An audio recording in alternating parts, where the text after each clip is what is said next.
portion of the presentation, I'm going to cover our city government back to work planning efforts. If you could go to the next slide, please.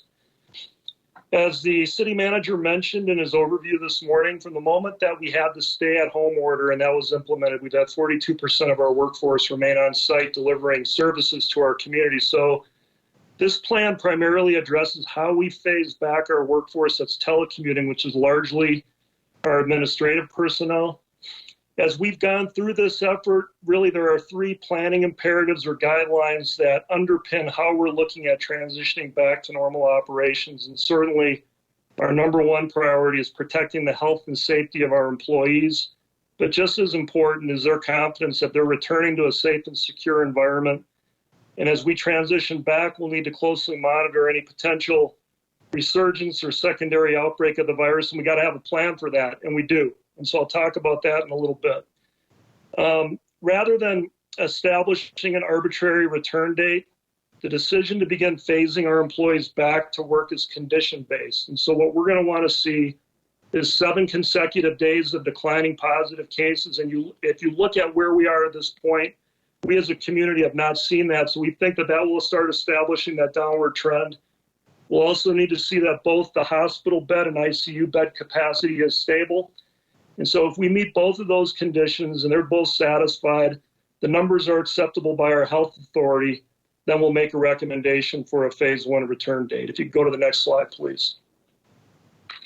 So this is a 3-phase return plan. As I mentioned on the previous slide, we'll enter into phase 1 when we satisfy the conditions, and then we'll return in phase 1 with a 25% return to work of those currently that are telecommuting. And in this particular phase, in phase 1, we'll keep city common areas, break rooms, conference rooms, any of the meeting and gathering areas closed, and we'll continue to follow strict social distancing and worksite protocols. Phase 2 then would commence after we satisfy that criteria or that gating again a second time. So 7 more consecutive days of declining positive cases with the same evaluation that we'll do in looking at our community's hospital and ICU bed capacity. This would be a 50% return to work, and we'll continue to maintain the same worksite safety protocols as we did in phase 1. And then finally in phase 3, a 3rd consecutive gating of those days of declining positive cases. We commence 100% return to work and then evaluate the current CDC guidelines at that time as it relates to worksite protocols and PPE. Now, one of the things that I mentioned on the earlier slide that we have to pay attention to is a resurgence of the virus. And so the way we'll look at that, because we've got the infrastructure in place now and how we are telecommuting, how we're conducting the city's business virtually, if we see 7 days of climbing numbers of positive cases, we'll evaluate that with the health authority and then potentially make a recommendation to revert back to the previous phase of staffing. Next chart. Next, please. So back in mid-April, when the CDC and the White House published their back to work guidelines, what we did as a city is we developed return phase plans for every single department in the city. So this matrix from the International Bridges Department is just a representative example of the planning work that has been completed for every city department. And so depending on the department, there's a mix of telecommuting, staggered shifts, and then specific department requirements or consistent guidelines regarding worksite protocols.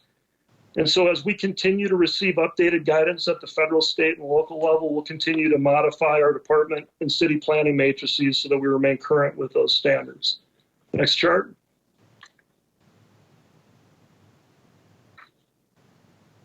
So a lot of work still to be done. Here's the ongoing tasks that are currently in progress. We're continuing to refine our worksite protocols. We're examining things like safe queuing areas, protective barriers, those types of things where we have point-to-point customer contact, how we procedurally maintain social distancing in our workspaces, and then closing off gathering areas to limit exposure. Dion talked about the logistics and the logistics that's flowing through the EOC. So we're currently evaluating a sustainment supply of PPE at the department level and centralizing the procurement of those supplies through our EOC logistics. Streets and Maintenance is conducting a city facilities assessment. What we want to do is we want to look at each of our buildings now, each of our facilities, because now when we come back, we're going to have to operate in a new normal, a new set of guidelines and protocols. So up front, we want to identify any of those safety-related concerns, things like any areas where we might have bullpen seating, where social distancing may be problematic.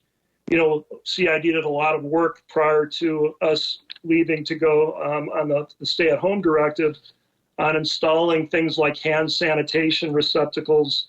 And so we want to look across our city facilities to see where we might need to do a little bit more to make the environment safer for our employees. Tracy Jerome mentioned the employee testing. Well, a big part of what we want to do is we want to make swab testing available for our employees as we transition back to work. This goes back to the planning imperative I talked about wanting our employees to be confident that they're going back to a safe work environment.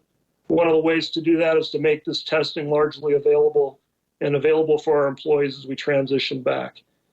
We're also evaluating our custodial disinfecting and sanitation plan, looking at what our requirements are and what our requirements are going to be for routine deep cleaning of high-use areas. And then finally, HR is working on a number of employee-related guidelines as we return to work. There are a lot of things that we've learned as we've gone into this that now we have to really specify and spell out in guidelines. Things like what our procedures are for self-quarantine of employees, time away for required testing, and those kinds of things. And so as we make progress in all these areas, we'll come back and we'll let the full council know how we're doing in getting all these things done. And that completes an overview of our planning as we look at returning back to work. And I'll turn it over to Julie Baldwin for the next section of the presentation. Thank you, Cary. So